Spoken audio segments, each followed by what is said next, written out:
सभी लोगों को गुड मॉर्निंग। आज के इस वीडियो में हम एक बार फिर से बात करेंगे इतिहास के एक नए चैप्टर के बारे में। चैप्टर का नाम है धार्मिक आंदोलन, जिसकी शुरुआत 6वीं सदी ईसा पूर्व से 4वीं सदी ईसा पूर्व तक रही। ठीक है, पूरा कार्यकाल इसका 6 ईसा पूर्व से 4 ईसा पूर्व तक रहा, 4वीं सदी तक। एक चैप्टर है महाजनपद, 16 महाजनपद हैं। ठीक है, ये हमें बौद्ध धर्म के अंगुत्तर निकाय और जैन धर्म के भगवती सूत्र से हमको इसके बारे में वर्णन मिलता है, 16 महाजनपदों के बारे में। इनके बारे में हम आने वाले क्लासेस में एक बार बात कर लेंगे अलग से।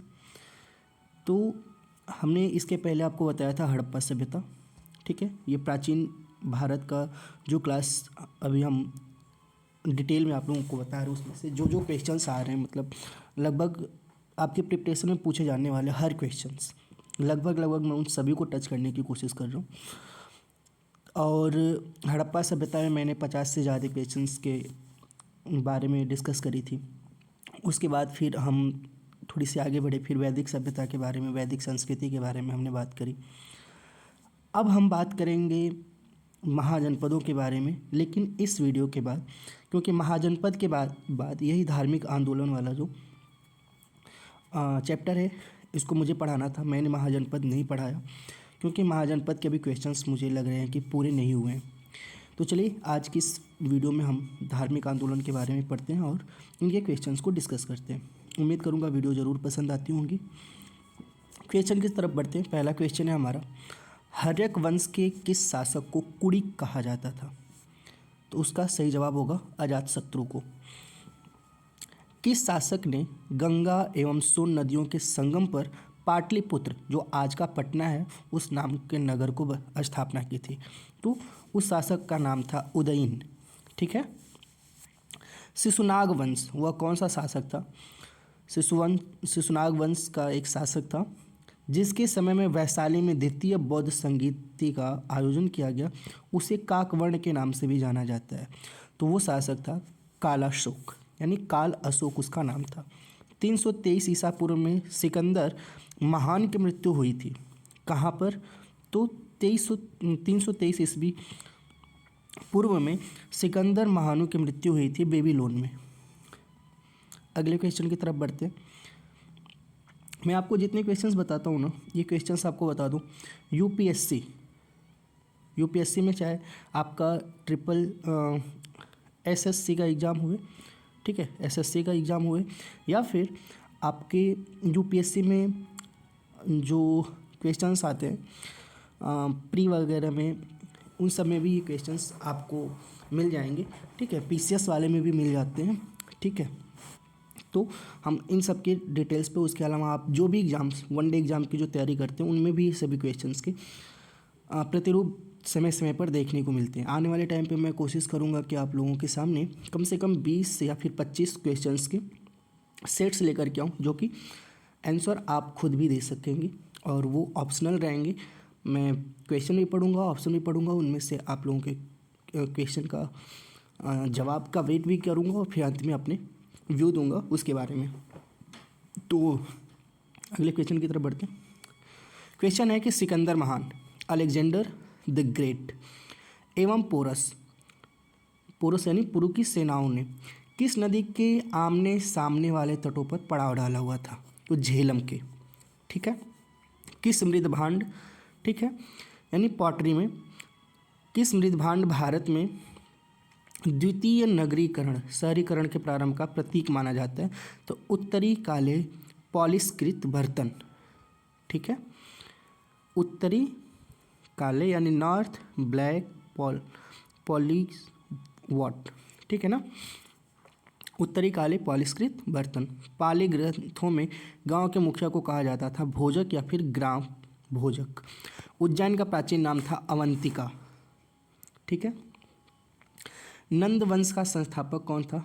तो नंद वंश का संस्थापक महापद्मनंद। ठीक है। ग्रीक या फिर यूनानी लेखकों द्वारा किसे अग्नमीज जेंडर मीज कहा गया? घनानंद को। ठीक है। घनानंद जो था वो नंद वंश में ही एक राजा था। प्राचीन भारत में पहला विदेशी आक्रमण किनके द्वारा हुआ? तो ईरानियों द्वारा। सबसे पहले प्राचीन भारत में विदेशी आक्रमण किसने किया? ईरानियों ने किया। प्राचीन भारत में दूसरा विदेशी आक्रमण एवं पहला यूरोपीय आक्रमण किनके द्वारा हुआ? यूनानियों के द्वारा। ईरान के खमनी वंश के किस शासक ने भारतीय भूभाग को जीतने के बाद उसे फारस साम्राज्य का 20वां प्रांत बनाया? डेरियस दारयबाहु प्रथम ने, ठीक है। डेरियस दायरबाहु प्रथम ने ईरान, जो कि ईरान के खमनी वंश के शासक थे, ठीक है, भारतीय भूभाग को जीतने के बाद उसे फारस साम्राज्य का 20वां राज्य बनाया था। हाइडेस्पस या वितस्ता, आधुनिक नाम जिसका झेलम है, वितस्ता नदी का युद्ध 326 विक्रम बीसी पूर्व यानी बिफोर क्राइस्ट ईसा पूर्व किन किन शासकों के बीच हुआ? तो सिकंदर और पोरस के बीच हुआ, ठीक है। सिकंदर ने भारत पर कब आक्रमण किया? तो सिकंदर ने 326 ईसा पूर्व भारत पर आक्रमण किया था। मगध की प्रथम राजधानी कौन सी थी? तो मगध की प्रथम राजधानी गिरिव्रज, उसको राजगृह के नाम से भी जाना जाता, वही थी।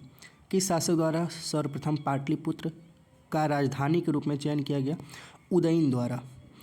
16 महाजनपदों की सूची उपलब्ध है अंगुत्तर निकाय, बौद्ध धर्म के अंगुत्तर निकाय में है। मगध का कौन सा राजा सिकंदर महान का समकालीन था? घनानंद। प्रथम मगध साम्राज्य का उत्कर्ष किस सदी में हुआ? 6वीं सदी में प्रथम मगध साम्राज्य का उत्कर्ष हुआ। अभिलेखीय साक्ष्य से प्रकट होता है कि नंद राजा के आदेश से एक नहर खोदी गई थी कलिंग में। कलिंग एक जगह का नाम है, ठीक है।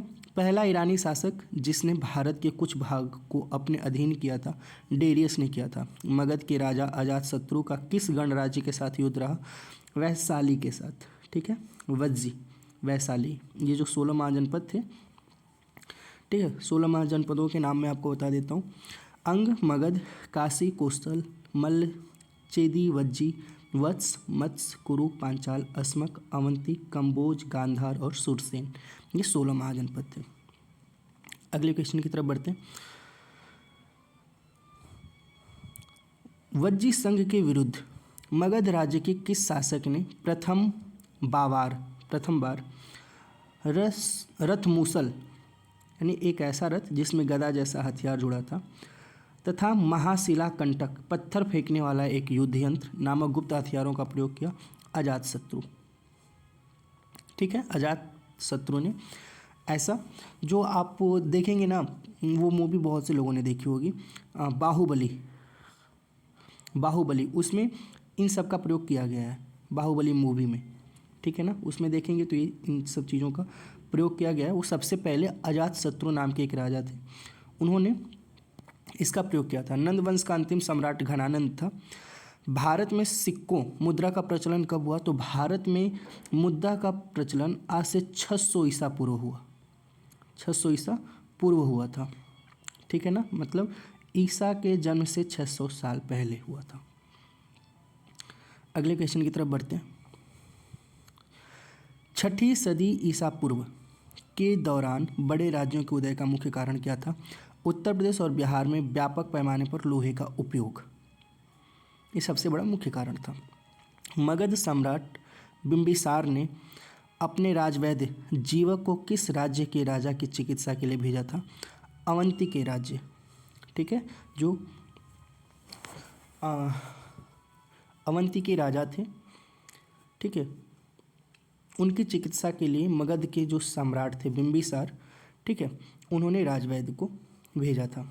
किस शासक ने अवंती को जीतकर मगध का हिस्सा बना लिया? शिशुनाग ने। अगले क्वेश्चन की तरफ बढ़ते हैं।